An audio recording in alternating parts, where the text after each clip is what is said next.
احكي لكم حصل معايا ايه النهارده انا كنت ماشيه في الشارع، وبعد انا ماشيه في الشارع على بعد 2-3 متر كده قابلت بهيره وشهيره كانوا نازلين من عند بيت بهيره. وبعدين انا جريت شويه كده علشان الحقهم، وبعد ما جريت قبل ما اوصل لهم لقيتهم ركبوا العربيه ومشوا وسابوني. وقعدت انادي واشاور عشان حد فيهم حتى يبص لي، محدش راضي يبص لي. بصراحه روحت متضايقه قوي. ليه يعني؟ ليه انا حاسه ليه هم سايبيني كده؟ ليه متضايقين مني للدرجه دي؟ انا مش فاهمه ليه مش بيحبوني. انا محدش بيحبني اساسا، محدش بيحبني. وناس كتيره يعني مش عارفه ليه. يعني انا عشان شعري قصير، يمكن عشان شعري قصير، هم شعرهم طويل فهم حاسين بنفسهم اكتر مني، عشان كده هم مش بيحبوني. ولا عشان انا لابسه نضاره، هم مش بيلبسوا نضاره، اكيد عشان انا لابسه نضاره فهم حاسين ان انا اقل منهم، عشان كده مش عايزين يصاحبوني. انا متضايقه جدا ومش عارفه بقى يعني اروح اقول لهم انتوا عملتوا كده فيا ولا اعمل ايه بقى؟ مش عارفه يعني اسكت يعني. بس اصلا محدش بيحبني خالص، محدش بيقول لي كلام حلو. انا زعلانه جدا ومش عارفه اعمل ايه. بعدين لا ده مش بس كده، ده يعني مش عارفه اعمل ايه. ايه دي شهيره؟ الو، ايوه شهيره، ازيك؟ عامله ايه؟ ايه ده حصل امتى ده؟ ايه اللي حصل؟ ياه، لا معرفتش. انا شفتك انتي وبهيره نازلين من عند بيت بهيره، بس ما كنت شايفاكوا وطلعتوا تجروا على العربيه كده. حتى حاولت اشاور واقول لكم عاملين ايه الاخبار، بس ما كنتش عارفه ان مامتها في المستشفى. ياه، طيب ربنا يعزيها. هي الجنازه فين؟ طيب ربنا يعزيها، ربنا يعزيها.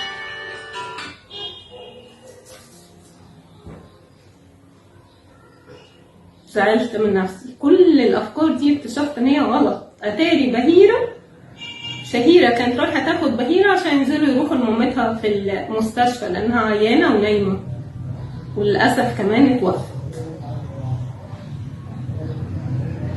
انا غلطانه في افكاري ولا هما فعلا مش بيحبوني؟ ولا انا محتاجه اتغير؟ هو في ايه؟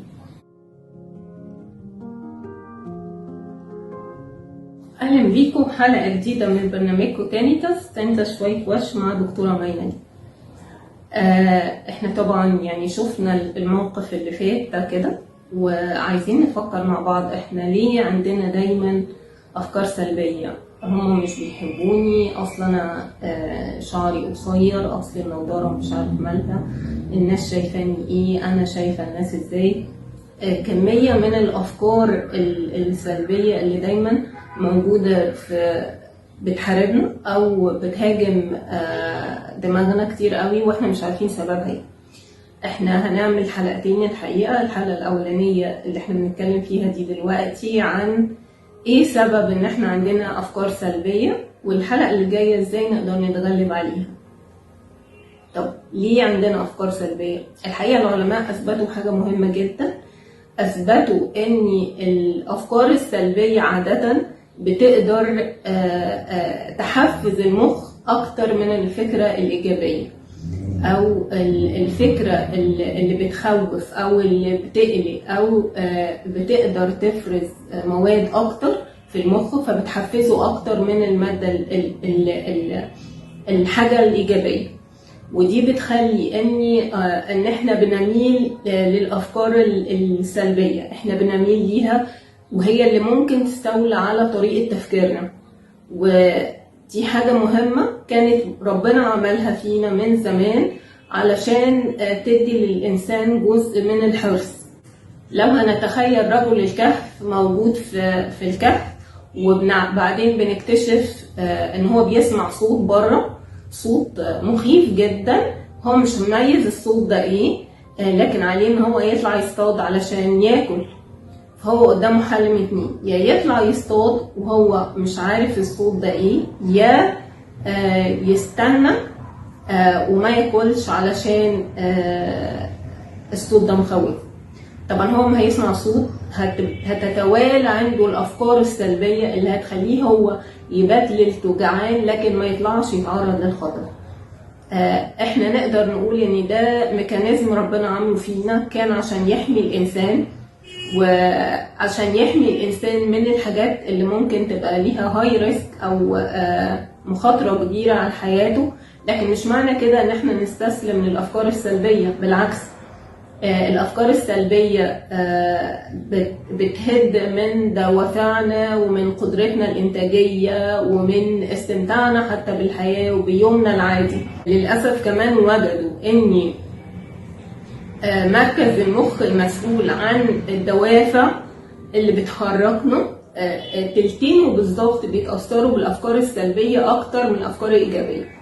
وجدوا ان مركز المخ المسؤول عن ان هي تدينا دوافع نقدر نتحرك بيها، تلتين منه بيتحفزوا بالافكار السلبيه اكتر من الايجابيه، وده بيخلينا احنا مضغوطين بمودنا شويه.